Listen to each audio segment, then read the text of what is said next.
Hello again, magandang araw po sa ating lahat. Today is another day and it's a blessed Sunday to every one of us. So before anything else, bago tayo gumalaw-galaw sa buong araw, kailangan muna natin dumaan sa simbahan para manampalataya at magpasalamat sa ating buong may kapal. So first things first, in the morning, kailangan natin magpasalamat sa napakagandang araw na ibinigay niya sa atin ngayong umaga, sa napakagandang mundo na ating ginagalawan, sa pagkain ating isinusupo sa bawat oras, sa damit nating isinusuot, at sa marangyang buhay na ating tinatamasa ngayon, sa hangin at tubig na ating nalalanghap at nalalasap, at higit sa lahat ang buhay na ating tinataglay. Wala naman talaga tayo sa mundong ito kung hindi dahil lang sa Kanya. Lahat ng mga tinatamasa natin, yung mga maliliit na bagay hanggang sa malalaking bagay, ay dapat natin yung ipagpasalamat sa Kanya. Kaya wala tayong karapatan na angkinin ang lahat ng iyan. Dumating tayo sa mundo na hubot-hubad, kaya aalis din tayo na hubot-hubad. Matuto naman tayong magpasalamat, huwag puro tanggap lang ng tanggap. Dahil lahat ng bagay ay may katapusan, kaya kailangan mo itong pag-ingatan. Anyways, just lang lahat yan. Nasa sa inyo na rin yan kung maniwala kayo sa aking mga sinasabi ngayon. Pero isa lang ang totoo ngayon. Linggo ngayon, kaya tara, magsimba na tayo bago tayo mamalengke. Tara, samahan niyo na kami and enjoy watching!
So ayan, natapos na nga po yung misa. Hindi ko na po kinuha ng lahat. Baka sabihin nyo, ang tagal naman matapos. Alam naman natin na kapag sa simbahan tayo pupunta, ang bilis nating antukin. Pero pag sa mga diskuhan, ako kulang pa talaga yung isang araw. Siguro hindi naman lahat, pero kadalasan ganun talaga. Dami talaga kasing demonyo sa mundo.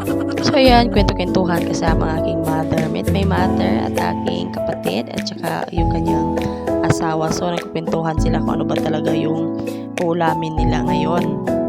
Tuwing linggo lang talaga kami nagkakita-kita dito sa simbahan, kaya konting kwentuhan lang sa mga nangyari sa buhay namin, tas uwian na.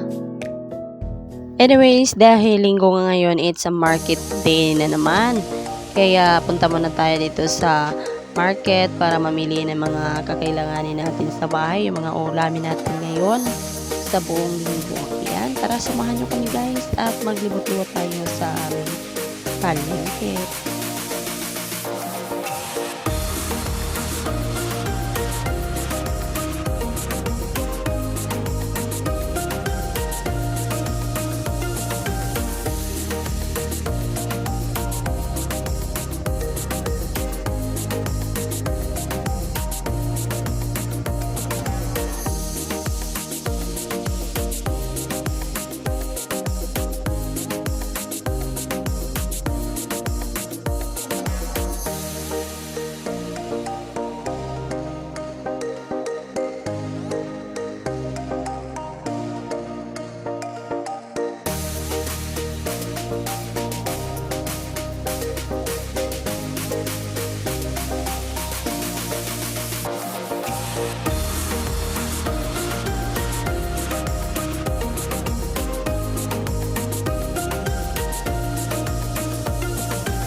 So ayan, nagtitipid lang ako kasi hindi ako marunong pumili ng isda. Yung asawa ko lang talaga ang namamalengke lagi. So ayan, nagbi-video-video lang ako ng pasimple kaya medyo magulo yung video natin. Pasensyahan nyo na guys kasi hindi pa masyadong makapal yung mukha ng ating vlogger ngayon.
Hanggang dito na lamang po ang ating walang kwentang vlog ngayong araw. So maraming salamat po sa inyong walang sawang suporta at panonood sa ating channel. At sa mga bago pa lang, huwag pong kalimutan mag-comment, like, and subscribe. And don't forget to click the notification bell para magiging updated kayo sa susunod nating mga video. So yun lamang po at maraming salamat. Ito pong muli si Rakiterang Inday nagsasabing bye-bye!